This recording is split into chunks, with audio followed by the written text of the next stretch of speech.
Hey girl, how you living? Sexy self.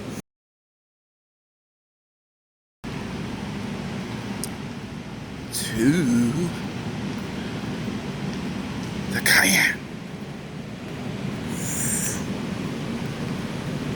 Hmm. Okay.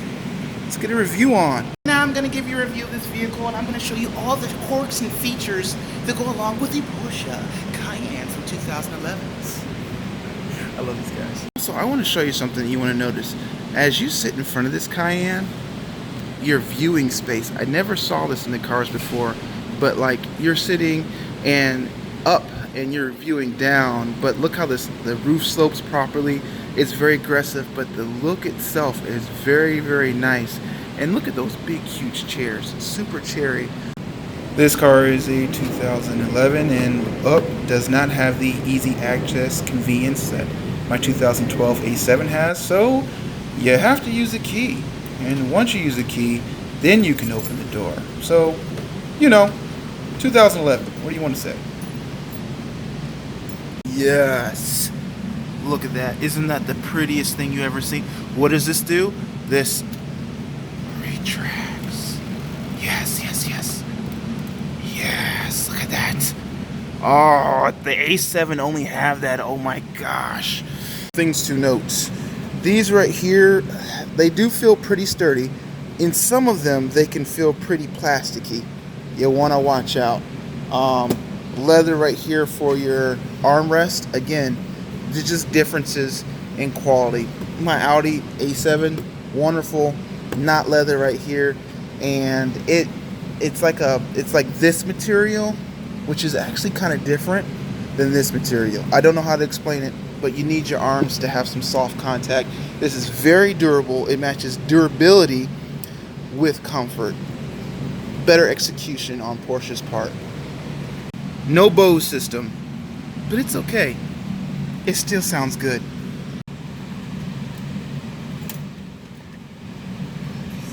Now let's talk about this for a second. Porsche has installed or has this racing inspired from Le Mans 24 hours, continuing with the 911 tradition of putting the key on the actual left side of the vehicle. But the interesting thing is, I've never seen this before and interpreted it, but they made it the worst of both worlds because you can't turn and start the car without putting your foot on the brake. So it's almost like a push button start, but you have a multi-process that's involved in this where you have to still take this, turn this, and put the foot on brake. It's like you have to do both things now. So if I sit there and turn it, nope, car won't start. Car won't start. So I have to also put my foot on the brake, and then it starts. And then it starts. And then it tells me there's a headlight controller failure. That's okay. And a side marker failure. Those are okay. I knew about those things. You just, as a Porsche owner, press this button right here, and you just ignore and ignore. And then you're there. And then this is how the cheapest Porsche Cayenne at this mileage starts up. Very smooth. And I must say, the additional gauges in this cluster, they work very well. It takes you a second to understand them if you're not very familiar with Porsche. Over there, you have your oil pressure, right? It tells you right now you're operating on 3 bars. As the car warms up and you're at idle, it'll drop down to 2 bars. It's totally fine. On hard acceleration, though, you build pressure and you'll be at 5 bars. You have this one over here that's right above it, and everybody gets confused. They go, oh, well, this is the engine temperature sensor. No, that's not. It's not going to move right away. You'd probably be sitting here for 20 minutes waiting for it to move, and it won't, trying to get the car to warm up. This is your oil temperature, which is going to rise eventually. Over on this side is your engine temperature, and you can look there if you're one of those people that like to let the car warm up in the morning before anything. Of course, your normal fuel gauge down there at the bottom that swings the opposite way, which will swing very quickly over time because this car does take up some gas. And that's it. Now, as we move to the center console, you have your normal, always have to confirm for it first, Audi, Porsche, Volkswagen screen that comes up for some reason. Interesting, my Audi just had an update where this screen doesn't come up anymore for the Google Maps to tell you, hey, you're going to use data. Thank you so much, Audi, because that was so annoying after years of ownership. And then you hit the... Now, the screen is pretty responsive. No hectic feedback back in 2011. But it's good. It's really, really good. You know, it took me a second to get used to some of the way that the technology is executed in this car compared to the Audi. But I've gotten used to it. There's no Google Map options here, where you have the extreme detail like you would usually. You can go and hit details and do some different things. We're not going to get too far. This is an old system. Most important thing is the Navi does work. You just always hit enter previous destination. If you're in your city and state, just leave that alone and just go to your city. Just go to your street, and you know that's the quickest way to type. As you can see, this is pretty responsive. Let's say we'll go Collins for 2000. Oh. It does it, but for no, I didn't spell that right. As you can see, where's the back button? Back button, most important button right here. If you can't see it on screen, but L. Maybe I didn't. Oh, because Collins is on Miami Beach. See, these are things you have to know. Important. The difference with this and my Audi 2012, which is 1 year newer, is for all my navigation, I use a button on the steering wheel that is for voice recognition. Unfortunately, in Porsches, and you want to look for this when you're looking for yours, there's a button on the end right here that has like a little guy speak, and that is actually an option, the voice recognition and the voice activation system. This does not have it. And so in the Audi, I would just press it on the wheel and I'd say enter destination, and it would say where you want to go, and I speak my destinations even now still, and the car is extremely accurate, understands me word for word. And this car, for some reason, it was an option and I don't have it. So you guys, when you're looking for ones, if you want this not to have to deal with all of this, please look for that voice activated button right there. And while we're here, we'll talk about the cruise control. This is your standard cruise control. The other cruise controls have a button over here too that activate the adaptive cruise control. This vehicle is not equipped with such. And then over here, we want to go back over to our sources. This car does have the Bluetooth for the phone, and also the Bluetooth for your actual media, so you can listen to music through it. It was just so hard and difficult to set up. I leave it on my wife's. I don't even try to connect my phone. I don't want it to get confused. Be very careful. Some of these cars only have the Bluetooth for the phone. They do not have the option for the Bluetooth with media stream, and you want to test those during your test drive to verify. Otherwise, you'll have to use the aux jacks that are located right here in the center console. Talk about this center screen. The center screen is actually pretty cool.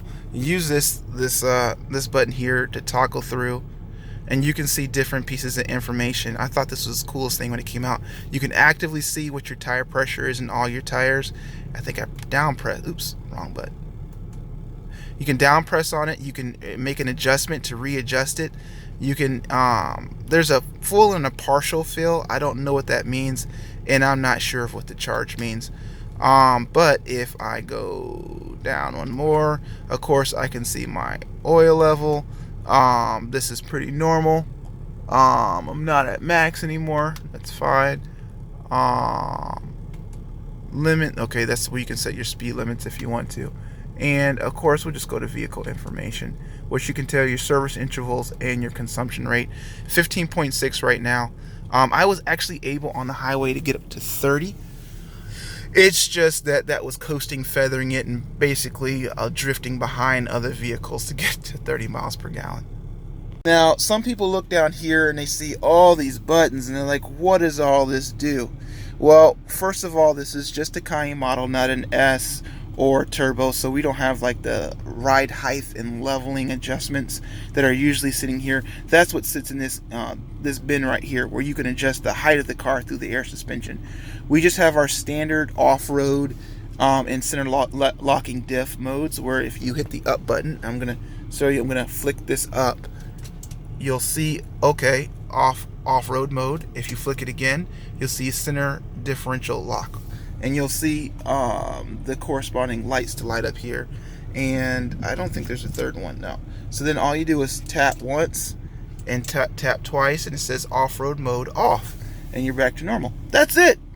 Also, you have the sport mode here. I never use it because this car is actually pretty sporty, and I don't really drive it that hard. It's not that kind of car at this age to be driven that hard. Your traction control off, your hill descend option, and your auto start, which I don't really use, nor does the car actually activate for some reason. And then if we move up, this is a standard car, so it has heated seats, no cooled seats. That is an option. And we have our basic climate control, but a lot of buttons for it, meaning temperature, fan, which is going to correspond to here, and audio, and which way you want the air to blow. Audio or auto is basically going to set that for you. You can individualize it here. Same thing on the other side. It's just for different zones for different people. Top side here is your air recon, your mono to make everything the same between your air conditioning system. This is your recycle system, sorry. Your heated front mirror, and most interesting thing here is this is your only lock button in the car. This. All the way up here. So, on later models in 2012 to 2013s, they added a lock button in here, also on both sides of the car, because I guess this is too confusing and hard for people to find. So if you have a problem with this, then you definitely want to purchase a newer one that has the lock buttons here too. Some other things to note: this is a 2011 model, so I have to get the Leather World conditioner, just getting the code out of the owner's manual to re-dye these little areas. That is like a couple little spots here and there. Really not bad, but I'm gonna do it anyway because we want this car perfect for trips. Another thing to note: I want you to hear this sound of Porsche engineering and how strong it is. Do you hear that? That's not like a fake sound. That's just how hard it is. That's just how they engineer it. Awesome. Fortunately, in this car, there is no backup camera. As you're backing up, I think that was an option. More likely, you'll see in the 2012. I don't use the cameras though, anyway, because I use just my driver's side mirror, exterior mirror, and my rear view mirror to tell me where I'm at. But as you can see, it makes a noise, and it works very, very well for the parking situation. So I think it's a good. Don't worry so much. As long as you have the sensors, you're fine. Here we're going to take a look at the back seat real quickly. As you notice, it looks pretty clean. For 2011, you look, and what? We got TVs in the headrest from 2011. We got to still use the disc. What? So you can just, do the little, I had these in my Mercedes. Pop that out, put the DVD in, one for each side, one for each kid if you have them. Put them in. The only thing that this is missing is I don't see anywhere where the wireless Bluetooth headsets are. So I think you got to purchase those. And also a very nice ad is the roof. The panoramic, or whatever they call that roof, that opens up actually quite large if you open the sunroof, but provides a lot of lighting. Right now we have the shade that's back, which is very non-Florida thing to do. And then, like I said, ample space. Two things you'll notice about the vehicle. Number one, this right here. This actually allows you to adjust the back, so you get some more comfort where you can have like a little bit of a lean back. But also, I believe there's a bar. Yep, a bar right here, and that bar actually lets you slide the car. Can't do it right now, forward and back. Let me show you. Here it is right now, and now let me show you when I slide it. Here it is, sliding forward. Yes, that's a locking position slide. And then look at I didn't know it slid that much. That's actually amazing. So maybe you're a mother with a newborn baby and you want the baby a little bit closer to you in a car seat. First of all, let's look at this door. This door opens up to about here, so I want you to notice that. That's pretty good access in. Then you can have the car seat here. So now the car seat is sitting right here. The seat's not so far back anymore, so that you don't have to deal with trying to get the baby out or hitting the head right here.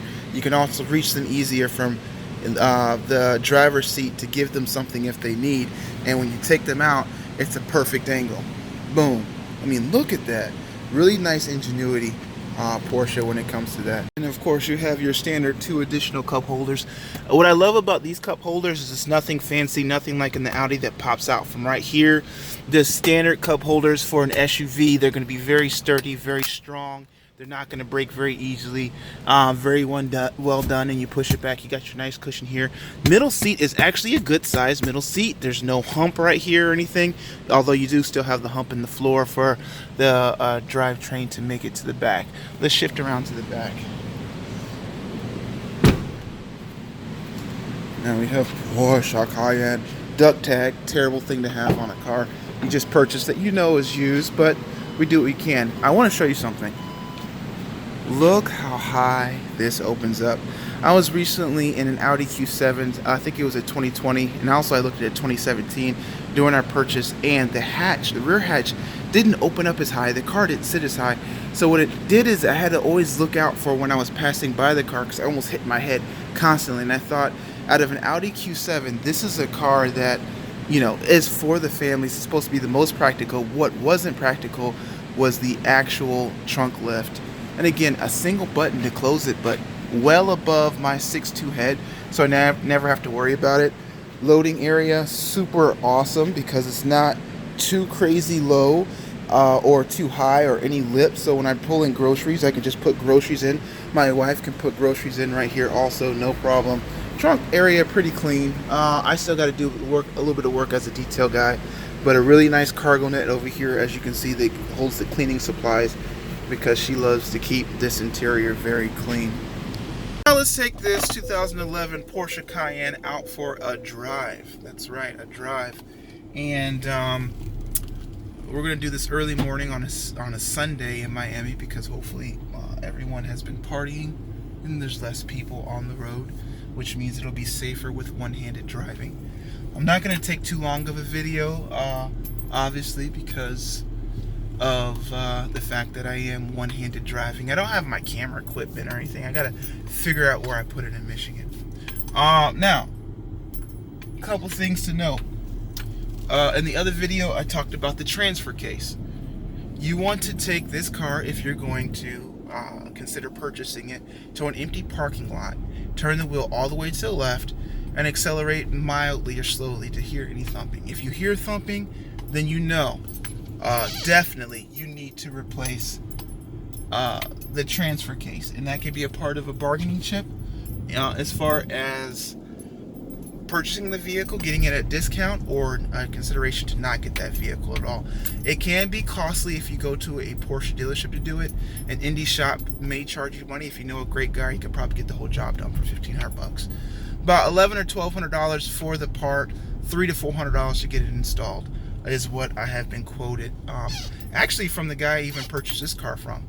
Now, this car, I did purchase an aftermarket warranty because I wanted the transfer case to be covered along with the engine internals. Those are the most important things. I didn't want to spend some money on a vehicle and instantly spend more money on the vehicle. So I paid about $1,100 for a 12,000 mile warranty, 1-year warranty. And that covers those things, and that's something that I can continue to extend as I drive it. Driving impressions. This car, this SUV, I hear people say, oh, it corners well and this, that, and the other. It really does. It doesn't corner like a 911. Let's stop. But a flat corner, it really does do. It drives very, very well. And very smooth. The steering is like accurate and strong without being BMW too much effort. Like BMW can be a little bit too much effort, a little too much fake, right? Not in this vehicle. This vehicle, it just feels like better than Audi. Audi's a little bit too assisted. This is less assisted, more accurate. Engine response, great sound. And I'm gonna turn the camera around for a second so you can take off a little slow. Go past this. Oh, nobody's there. Now, I've been driving it very tedious, I'm taking my wife somewhere for the last 3 or 4 days, so it takes a second for it to kick down. I wanted to capture all this. We're gonna hit it again.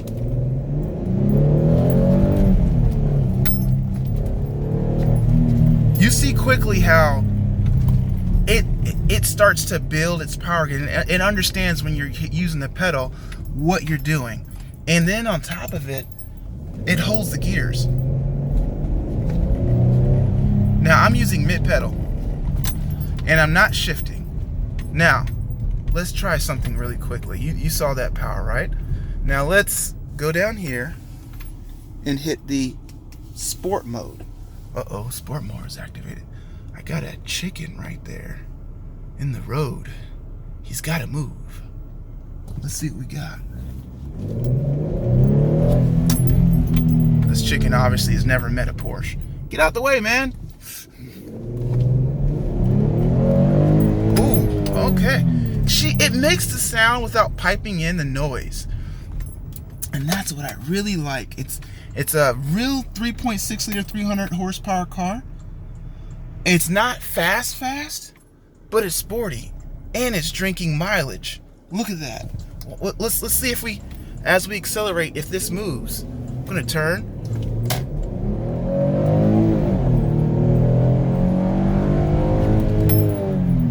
Oh, look at that, 55. Man, let me tell you something. Like, this car, I mean, this SUV, for what it is actually a little amazing. Like, I'm gonna take it out of sport mode. I can't keep it there. But you know, like, it's got the beans for what it is. Maybe it's not the fastest SUV, but it makes you feel like it's the fastest.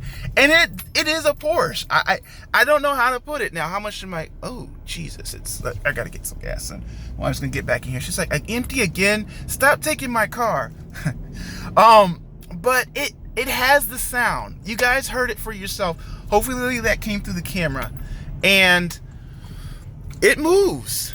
And that's all one-handed driving that we're doing down here in Miami. I mean, and it's a really good feel. Like, that's what I'm saying. The car is very sturdy. And I really appreciate it for what it is. Again, with this roof, I'm going to show you something.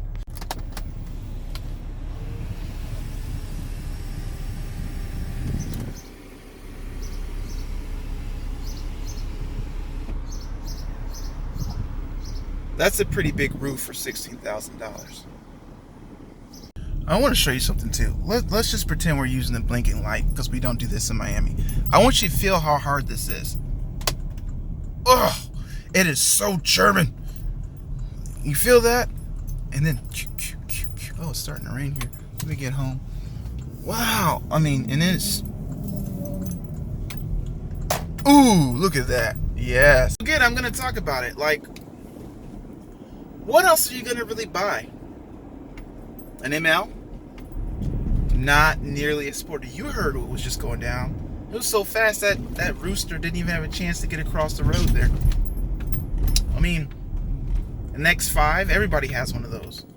Who wants an X5? Really? I mean, yeah, there's 928 spotting. She's been sitting there for a while. No, sorry. So who's gonna buy? I mean, okay, an X5, okay. You're gonna bounce around a lot with a sporty suspension if you get some of the older ones, the really nice 4.6 liters. If you want to go that old, newer ones, I mean, not that special. You know, Audi Q5 is nice, not as much rear back space. I mean, the seat, I think, really is like where I showed you and demonstrated earlier, where the seat is up. Like, when I get behind myself, I do fit in the Q5. It's just not a lot of extra room. Not a long trip car. And again, I'm going to say something. These seats in the Porsche are just so comfortable. They're like Lexus LS430 seats from back in the day. And it makes a huge difference. You can go Asian, maybe Acura MDX. I didn't test drive them, but I didn't test drive them for a reason, because I really just don't want an MDX. Lexus RX, great car, and the NX, I think, a little bit higher in the price range because a little newer. Just not as dynamic. So if you're looking for really a car that you can put your family in and feel kind of sporty, I'm gonna tell you, man, this passes and it checks all the marks. I wasn't sure, and I thought it was nothing but a big Touareg that they put some badges on, but it's not. At the same time, you're gonna deal with a lot more cost. You are, but then you're driving a Porsche, and I really don't know if it's going to be that. It's one of those JR cars. It's one of those feelings like the A7. Like, it's just a well-made car. So, for now, this is the review of the the Porsche Cayenne. And, I hope that this has encouraged you to look at these again. Look at the price ranges. They're more acceptable. And I will post to you guys later reliability. I said the same thing about the A7. I said I was going to post more about the reliability. The thing is, the A7 has actually been pretty reliable. Nothing to report there. Just some oil changes and brakes. That's it. So until next time, guys, I hope you appreciate it. And let me know in the comments what you think. Take it easy.